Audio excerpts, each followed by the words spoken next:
Адамды планетасы басқарады.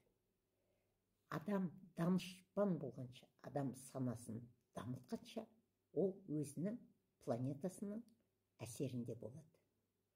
Адамның жер бетіндегі мақсаты өз санасын дамыту. Қалған дүниенің бәрі екінші орында дейді.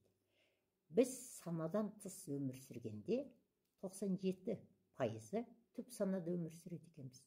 Түп сананың өзінің программасы бар. Қалаймын, қаламаймын.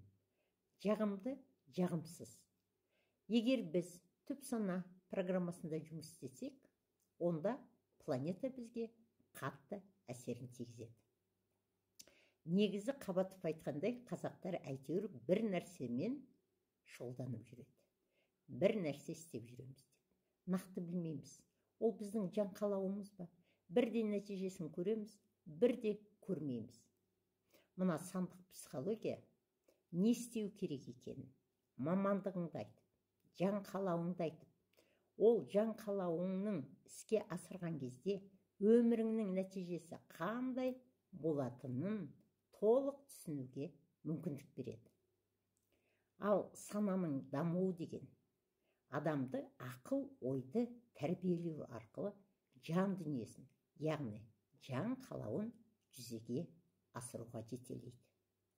Жанды жүзеге асыру ол сананы даму арқылы келеді.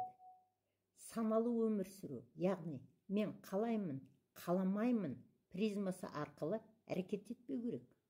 Сол кезде қандай призма арқылы әрекет ету керек деп сұрасаңыздар, саналы адамдар әрекетті орынды, орынсыз деп баға беру арқылы, талдау арқылы жасағанда ғана жанның қалауы жүзеге асады. Сонда іске асқан тұлға болып, табысты, бақытты, үйлесімді өмір сүреміз, достар. Ақиқат осында. Орынды, орынсыз, қалаймын, қаламаймын, жағымды, жағымсыз деген ол түп сана программасы екенін біліп алыңыздар, достар.